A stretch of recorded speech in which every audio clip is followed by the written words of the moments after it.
กูมึงหั่นแหละพี่น้องเอ้ยเนาะกะจังใดบ่นิวก็ขอโทษนำพ่อแม่ FC มาทุกผู้ทุกคนเด้อพี่น้องเด้อมันหลงปากพี่น้องเอ้ยเนาะหลงปากว่าบ่นิวกับน้องน้อยนี่มักเว้าหยอกกันนะเว้าแบบมึงกูนั่นนี่นะหลังคลิปมานะพี่น้องเอ้ยเนาะกะมักเว้าหยอกกันแล้วมาถ่ายคลิปแล้วมันก็เลยว่าหลุดปากพี่น้องเอ้ยเนาะจังใดก็ขอโทษพ่อแม่ FC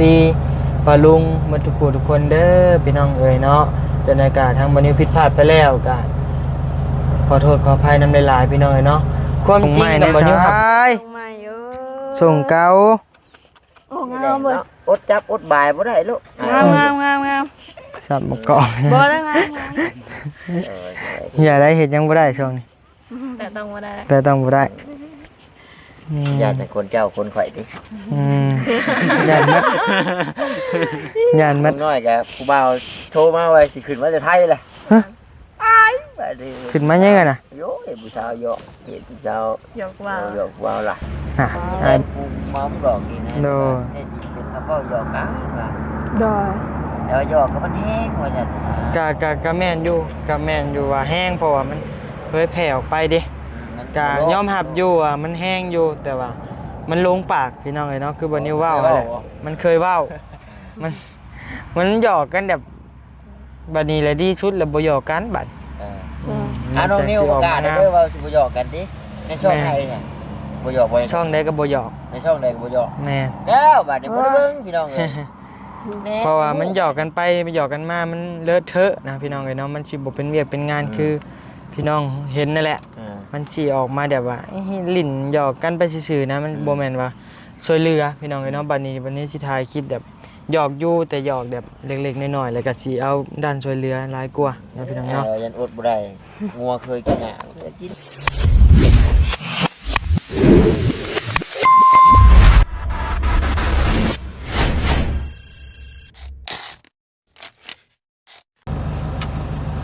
พี่น้องเอ้ยกราบทักทายสบายดีเด้อพี่น้องทักทายสบายดีพี่น้องเอ้ยเนาะ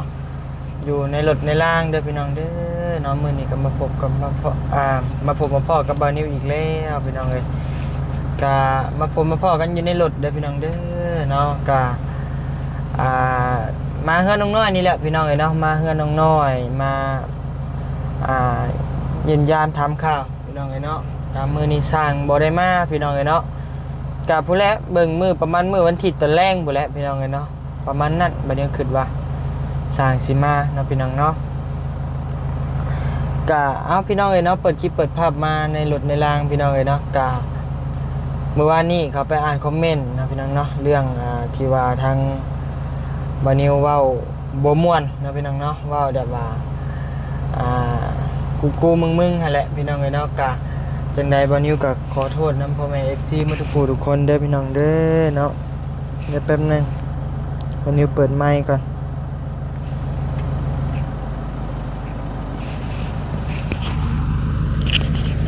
เรื่องบ่นิวเว้าบ่ม่วนเมื่อวานนี่แหละพี่น้องเอ้ยเนาะมันหลงปากพี่น้องเอ้ยเนาะหลงปากว่าบ่นิวกับน้องน้อยนี่มักเว้าหยอกกันนะเว้าแบบมึงกูนั่นนี่นะหลังคลิปมานะพี่น้องเอ้ยเนาะกะมักเว้าหยอกกันแล้วมาถ่ายคลิปแล้วมันก็เลยว่าหลุดปากพี่น้องเอ้ยเนาะจังได๋ก็ขอโทษพ่อแม่ FC ป้าลุงมาทุกผู้ทุกคนเด้อพี่น้องเอ้ยเนาะจังได๋ก็ทางบ่นิวผิดพลาดไปแล้วก็ขอโทษขออภัยนำหลายๆพี่น้องเอ้ยเนาะความจริงกับบ่นิวหักแพงแหละเนาะทางน้องน้อยหักแพงบ่นิวจังเว้าจังบอกจังสอนพี่น้องเอ้ยเนาะกะคันบ่นิวบ่หักบ่แพงกะบ่ว่าบ่บอกบ่สอนเนาะกะหลังไม้มีพ่อแม่พี่น้อง FC บอกมาว่าหลังไม้บอกก็ได้ว่าซั่นเนาะบ้านเฮาบอกหลังไม้แล้วก็ทาง FC ก็ว่าเป็นหยังบ่บอกบ่สอนน้องแน่บอกอยู่แต่ว่าพ่อแม่ FC บ่ฮู้นำนะพี่น้องเนาะแต่มาบัดนี้บอกหน้ากล้องหน้าไม้นะพี่น้องเนาะเพิ่นก็ว่าเป็นหยังบ่บอกหลังกล้องบัดนี้ก็นำบ่ทันก็บ่เป็นหยังเนาะพี่น้องเนาะก็วอนให้พ่อแม่ FC เข้าใจบ่นิวเด้อพี่น้องเด้อเนาะเรื่องน้อยก็หักแพงคือเก่าหักเป็นน้องนุ่งและพี่น้องเอ้ยเนาะก็บ่ต้องคิดหยังหลายเด้อพี่น้องเด้อเนาะเอาพี่น้องเอ้ยจังได๋ก็ขอโทษขออภัยนำคือเก่านะพี่น้องเนาะผิดพลาดแล้วพี่น้องเอ้ยเนาะจังได๋ก็หักแพงจังว่าจังหยอกพี่น้องเอ้ยเนาะบ่หักบ่แพงก็ คำที่บ่นิวว่าออกไปว่านี่กับมันบ่ม่วนแหละเว่าโดยรวมกับบ่ม่วนแต่ว่าเฮาหยอกกันดุโพดนะพี่น้องไอ้บ้านนี่ก็สิแบบบ่หยอกแล้วบ่อยากให้สนิทกันปานใดนะสนิทกันแล้วมันอยากเว้าบ่อยากอนากันนะพี่น้องเนาะ ขอโทษนำหลายๆเด้อพี่น้องเอ้ยเนาะหน้าก็มีแต่สิวมีแต่ฝ้าพี่น้องเอ้ยเนาะเมื่อยเด้อผมก็ยังบ่ทันได้ตัดป้าพี่น้องเอ้ยจังได๋ก็ลงไปลุ่มพุ่นแหละพี่น้องเอ้ยเนาะเปิดคลิปมาก็เว้าแล้วได้พี่น้องเอ้ย โดยพี่น้องเอ้ยนี่แหละงานซานน้องเพิ่นมาคนเดียวบ่นิวก็ได้พี่น้องเอ้ยมื้อนี้บ่พัดใส่พักผ่อนพี่น้องเนาะไปเดี๋ยวแป๊บนึงเด้อสาวไปก่อนพี่น้องเต็มร้อยแล้วบ่ต่อชึบถามบ้านดูโธ่เซฮายสบายดีเด้อพี่น้องเอ้ยสบายดี โอ้ยส่งใหม่บ่อนโอ้คิวเด่นจากแล้วป่ะมาพี่ก้องนะ อย่าสอนนะหน่อย เบิ่งนะก้าส่งใหม่นะ ส่งใหม่นะชาย ส่งใหม่ส่งเก่า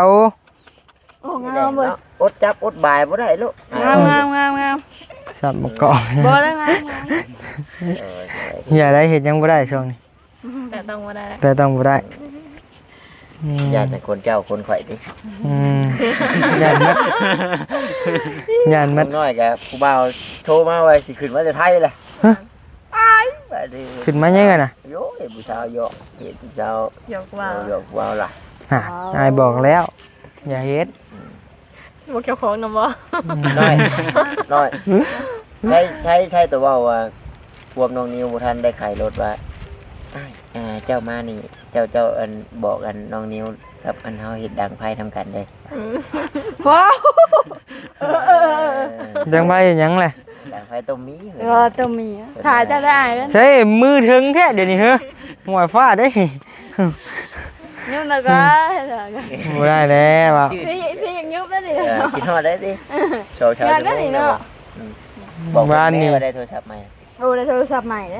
โทรศัพท์มาใช่โย่นี่แล้วซื้อใหม่มาถอยมาใหม่ครับเฮ้ยไปเปลี่ยนหน้าจอโอ้เขายังหัดให้อยู่เนาะถ้าได้เปลี่ยนหน้าจอ400,000 6เทื่อบัดนี้เนาะ6คืออะไร7เทื่อมื้อวันที่12เดือน6นี่เดือนไผพาไปเองฉันก็เปิดบ่ขึ้นน้อยถามแบบลีดตัวทึกหรือตัวแม่มูนะตัวแม่เป็นจับกล้องจับเนี่ยได้เป็นจับมันไม่กันชัดนี่เนาะมันเห็นหมดอยู่คือเดี๋ยวไปตลาดน้ำเฮาว่านคือการเห็นตัวนี้บ่ได้เห็นหน้าเห็นตาบ่ได้โฟกัสคนโฟกัสแนวกินซั่นเบิ่งว่านว่าตาเนี่ยนั่นอีด่ารู้บ่โฟกัสแม่ค้าโฟกัสคนซื้อเนาะเห็นแม่ค้าเดียวมาจากแนมเบิ่งบ่แม่นแม่ค้าจะเฮามีหลักฐานถ่ายรูปทำให้ถ่ายรูปตาเอามาโลดบ่มีดอกเมื่อนี้คือยิ้มได้วะโอ้วันนี้ได้โทรศัพท์เลยเนาะว่านี่อัน FC ว่าเจ้าเครียดให้แม่นบ่เครียดนำจักแล้วบ่ได้ เจ้าตัวงุ้มทึบดิFC เบิ่งนั่นบ่ได้มีคำใดที่ว่าอันนี้เลย FC เนี่ยเครียดแทนคำว่ากูบ่เอามึงซื่อๆดอกอันนี้เท่านั้นแท้จริงโลดนอกกล้องเขาเอาหยอกกันคือมันอึกกระถึกหนึ่งน้องมัดชุดแต่คำสิเว้านะในหลังกล้องจักน้องน้อยว่าบ่นิวว่าน้องน้อยมันละมือว่านี่ลงปากบัดนี้FC อินแฮงได้กับคำว่าที่ว่ามึงแต่งกูมอมดอกนี่นะแท้จริงเป็นคำว่าหยอกกันว่าดอยแล้วหยอกก็มันแห้งว่าจังกะแม่นอยู่ว่าแห้งเพราะว่ามันเผยแผ่ออกไปดิกะยอมรับอยู่ว่ามันแห้งอยู่แต่ว่ามันลงปากพี่น้องเอ้ยเนาะคือบ่นิวเว้าแหละมันเคยเว้ามันหยอกกันแบบบัดนี้แหละดีสุดแล้วบ่หยอกกันบัดน้องนิวประกาศเด้อว่าสิบ่หยอกกันดิในช่องไหนเนี่ยบ่หยอกบ่ช่องใดก็บ่หยอกในช่องใดก็บ่หยอกแม่แล้วบัดนี้บ่ได้เบิ่งพี่น้องเอ้ยเพราะว่ามันหยอกกันไปหยอกกันมามันเลอะเทอะนะพี่น้องเอ้ยเนาะมันสิบ่เป็นเวียกเป็นงานคือพี่น้องเห็นนั่นแหละ มันสิออกมาแบบว่าลิ้นหยอกกันไปซื่อๆนะมันบ่แม่นว่าช่วยเหลือพี่น้องเอ้ยเนาะบัดนี้สิถ่ายคลิปแบบหยอกอยู่แต่หยอกแบบเล็กๆน้อยๆแล้วก็สิเอาด้านช่วยเหลือหลายกว่าเนาะพี่น้องเนาะ ยันอดบ่ได้งัวเคยกินหญ้ากินหญ้า ก็เบิ่งไปเนาะวันนี้มันว่าหยอกด้านดีก็ดีคะแนนว่าก็สิอดไว้บ่อยากหยอกหั่นแหละพี่น้องเอ้ยเนาะ เอาถ้าอยากให้น้องนิ้วหยอกกันน้อยก็บ่ต้องดราม่า จะเขตใดๆเนาะเพิ่นห้ามเพิ่นบ่ได้ ไอ้ฮู้แล้วดอก บ่หยอกกันแล้วมันดีแล้วเนาะกินบ่ได้นอนบ่หลับให้จอยเข้าไปตื่นไม่ได้ได้ อืมก็หยอกซ้ำสิหยอกได้หยอกหยอกนั่นนี่หยอกได้อยู่ ยายเตะบอลนะ มันเป็นคำเว้าหยอกกันสเต็ปบูรูเราเคยได้ยินบ่ในหมอลำ เคย ยาสเต็ปบูรู เคยอยู่ อืม ก็มีแต่ดังไฟนั่นแหละดังไฟมีข้าวอยู่บ่แหละ เขาก็จักไผมามันจะบ่พอเฮาจ้ะ มาเลยก็นึ่งข้าวแล้วเดี๋ยวมีของกินอยู่มีหมกไข่ปลากับมีแจ่ว มากับไผ เขาทอด มีหยังมีอันน่ะประหยัดกันกินแล้วมันมีตอนเดียวนี่อะไรกัน ยังก็ได้ ยังก็ได้นะเผ็ดฟันเขาใหญ่ๆจำน้อยๆก็ได้ เจ้าหู้บ่ กะเพราใช่ป่ะ ห่าน กะเพราเสียแต่ว่าจะเป่าเค้กผู้ได้ฮะ แสดงว่าเจ้าหาเลยแท้พื้นนี่เห็นเจ้าจูดเจ้าหยัง จักให้มันตกอยู่แถวนี้เนาะเมื่อวานนี่กับไผนะเจ้าเขาเก็บหรือบ่จ้ะ อ้ายมีเงิน10,000กีบยังกล้าออกมามื้อนี้ บ่ จำได้เนาะ บ่เห็นว่าแนวเห็นมันตก เป็นจังไดคือว่าไปหาผ่าอาจารย์เป็นจังไดฮอด มาบ้านดงมักยา เพิ่นมาเลยเพิ่นมาประจำวัดอยู่นั่นเลยบ่ คือว่าประมาณมื้อ2มื้อนี่แหละเพิ่นเอาเป็นเพิ่นก็กลับ บ่เห็น กลับก็จะไปส่งบ่ เพิ่นว่าแต่บ่ให้บ่สะดวกเพิ่นก็สินั่งรถโดยสารเมื่อเองนี่นะฮอดมื้อมันก่อนว่าเขาบอก โดย ก็ว่าเจ้ามีเวียกก็สินั่งรถโดยสารเมื่อเอง โดยเพิ่นมาแต่ฝั่งไทยติ แม่เพิ่นอยู่แถวศรีสะเกษบ่แถวบ้านศรีสะเกษน้องๆ โดย นะเรื่องเล่นกับไพ่นี่เด้อไอ้ก็ว่าแม่ควบน้อยๆอยู่ มันตกกันนี่วานนี่ ว่านี่เห็นเจ้าจู่จี้แท้นี่ เสือเฮานี่ทิ่มเลยเสือเฮา เนาะ เบิ่งว่า เดี๋ยวก็ขายคิริวนะมื้อนี้ เสือเฮานี่แหละ ว้าวเนาะ เสือแพงซำได้นี่ ว้าว กลายเป็นขายคิริวไปแล้ว เอ้ามื้อฝนตกมื้อง่ายเงือบดิทิ่มเลย โดนตึ้มลงไปแล้วเลยว่า หากระเพราเงินได้ เป็นจังไดคือว่าผู้บ่าวสิมา บ่เว้าหยอกว่าตาเว้าหยอกซื่อ น้อยอยู่จักทางเด้ดอกน้อยนะบ่สิมาเฮ็ดจัง เนาะ เอาลูกสาวไม้ลงมาสตรอเบอรี่มาให้ เนาะโอ้ฮะ ได้ยินทางพ่อเพิ่นว่าอยู่ โทรมา ทางอยู่ น้องน้อยอกหักแต่ว่านี้ว่าซั่น เอามีเพกระจายว่าซั่น โอ้ยพอเพิ่นจัก โอ้ยเองฮู้จักพ่อนะ แต่เราบ่จักว่าจังเลย แม่นบ่ ฮะ เลิกเลยเลิกกันเลย โสดเลย เถิดแล้วเถิดเผื่อเบานิ้ว อย่ามาว่าวนะ ได้บ่ได้สม โอ้ เจ็บได้เห็นบอกขี้บาป ไม่ได้ติ เห็นบอกมันลงปากเด้นั่นมึงตายอีดีกะ ขอโทษเด้อพี่น้องเอ้ย ฝากไว้ไปหน่อยดิของผิดในหัวดังเกิน บ่ได้เว้านี่ก็กระไผบ่เห็นไง เอาก็อ้ายเห็นอยู่เจ้าของเพิ่นเฮ็ดจู่จี้อยู่ว่า บ่มันตกลงมันตกลงนี่เมื่อวานนี่ เอาก็ลองหาก้มเบิ่งซักเลยไปสิย่องถามปี4เดือนกันได้กินแล้วนี่ มีนี้หน่อยกระดาษกันที่เขาที่ดิเทศเขาไม่ยอมไง ย่องเขาก็ย่องเขาเนาะนะนี่ก็เขาย่องตอนนี้เขาได้กินน้ำรสแล้ว กระไพ่บ่มี เขียนหน่อยเอ้ย อืม งานทำมันลำบากอยู่ดี มื้อนี้สร้างบ่อยู่นำมื้อนี้เนาะเมื่อแหละสร้าง เฮาไปซื้ เมื่ อ อ กับ ฮอด8 โมงสร้างคืนขี่รถจักรเมื่อนำก้น ตะคอยเมื่อเนาะโอ้ยเด็กกระไฟนั่นไปไหนแล้วโอ้แต่ว่าคือรถยี่ห้างอ้ายนี่บ่ยากวิธีจูดไฟรถอ้ายน่ะเอารถเลย กระแจเลยหัวเทียนเลยติ ว้ายเด็กก็บอกเมืองวะพวกคนตาคือว่า ได้สิอายุบ่ยืน ใช่อันบ่เวียดเนี่ยแซ่บมาสู่กินดีกว่า ไปทากิน ไอ้เบิดแล้ว ไปทากินก็เพิ่นบ่ได้กินจังเลย บ่ โอ้ย ตั้งแต่ทางออกมาย ายมาเลย กินได้เนี่ย เพิ่นเห็นบ่หางดอกพ่อเพิ่นว่าโอ้ย ไผ่บักฮานดอกหมูว่ะ อีเฮ็ดหมออีพาน เออ เอาคนประมาณไปนำเพิ่นก็บ่ได้เฮานี่เว้ย ไปเคยได้กินทางเนาะ เนี่ยเลยจะบ่อยากให้ไปแบบ อืม บ่ถ้าว่าแบบอนุญาตให้ไปแบบตลอด กับตีน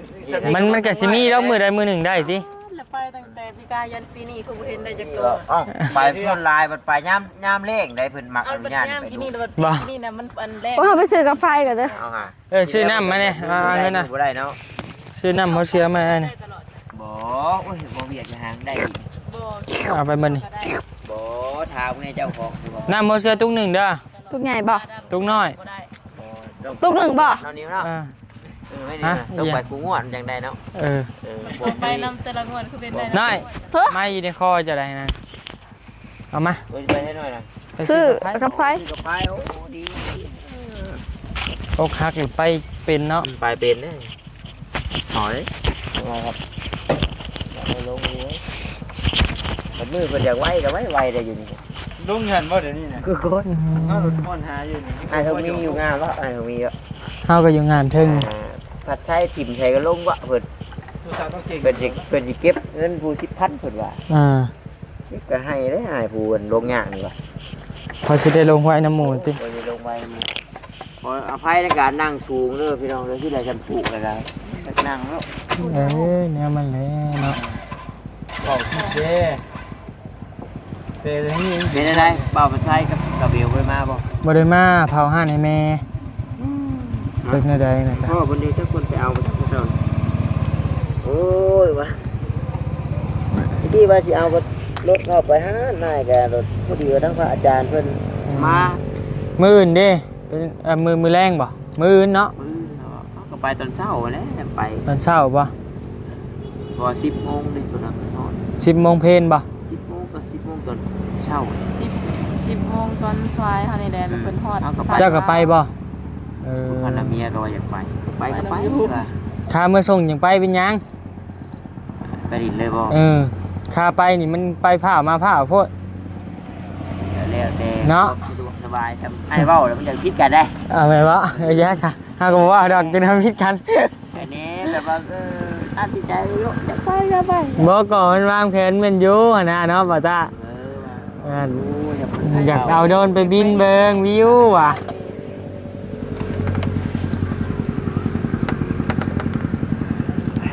ก็แล้วแต่ คือพังเบิ้งมืออื่นพี่น้องเนาะเพราะว่าเพิ่นว่ามืออื่น10 โมงเพิ่นนัดนะ อื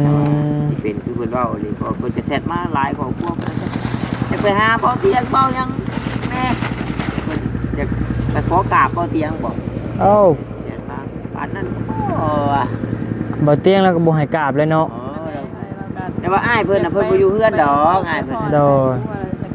บ่ตาเชื่อว่าอ้ายเราบ่อยู่เฮือนดอกอ้ายเราเมาไปเวียกไปหันไปนี่บ่แม่นอยู่ปากเซ่ผู้จักเดียวนี่ เดี๋ยวนี้อยู่เชโปน โอ้ยบ่แม่นว่าเราสิแบบ จักแลมื้ออื่นแล้วมาบ่ พังเบิ้งอะนะก็เลยบอกคนว่าแต่ว่าแม่ติดต่อเองโรคเองแบบใดแบบจำอ้ายเพิ่นสะดวกกับแม่นได้เจอจำอ้ายเพิ่นบ่สะดวกก็บ่ได้เจอว่านะ บ่ซั่นก็บอกเพิ่นเจออยู่หั่นกับข้าวบ่หั่นนั่นนี่สิได้อยู่ ว่าอ้ายก็บอกเพิ่นอยู่นะแต่ว่าอ้ายเพิ่นสะดวกแล้วแม่นได้เจอเด้อสินะจำอ้ายเพิ่นบ่สะดวกก็แม่นบ่ได้เจอว่าพาแม่ไปได้บ่สินะว่าบ่ยากดอกเดี๋ยวสิถามให้แต่ว่าอ้ายเพิ่นว่าโอ้สะดวกอยู่น้องได้อยู่เนาะพ่อกันอยู่นี่ก็เดี๋ยวสินัดให้ อืมเอาถ่ายน้องน้อยมาก่อนพี่น้องเอ้ยเนาะใช่ได้ย้อนบ่พัดไส้เนาะอันนี้กะเตากับอัน ผ่าน ถ่าน1เข่าเลยเด้อกระเทินได้มาเลย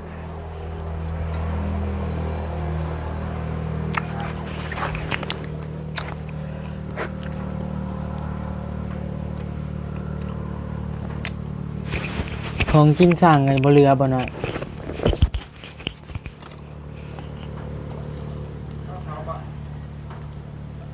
เขาบอคิดนะครับคือเห็นบอคิดถามผมว่า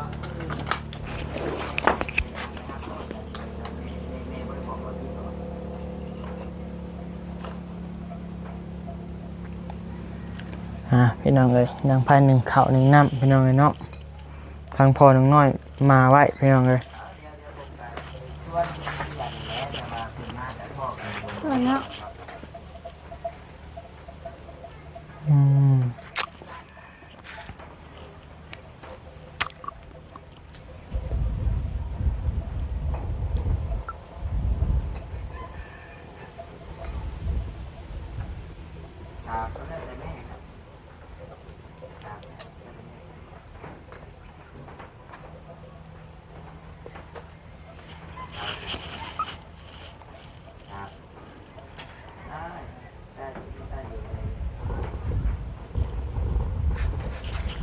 เดี๋ยวถ่าไฟติดก่อน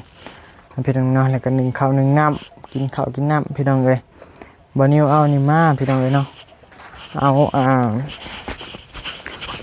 มาพี่น้องเลยเนาะเดี๋ยวกันมกไข่ปลาให้น้องน้อยอุ่นก่อน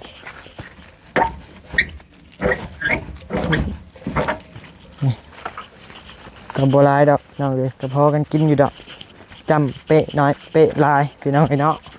มีแจ่วปิ้งไก่เซโน่พร้อมพี่น้องเลยแต่บ่มีปิ้งมันนี่ได้น้อยมาพี่แกเบิ้งไอ้สิบอกเลยจับนี่อันนี้อุ่นมันอันนี้ โดย อุ่นน้อยหนึ่งเลยอันหม่ำมาปิ้งมันเด้อแจ่วเลยเอามาจับสูกันกินเดี๋ยวกินแล้วเข่าซะ จะเข้าไหม โอเคไปพี่น้อง FC เลยเนาะเดี๋ยวจังหวะกันอีกเท่านึงครับสำหรับคลิปนี้ลาไปก่อนแล้วสบายดี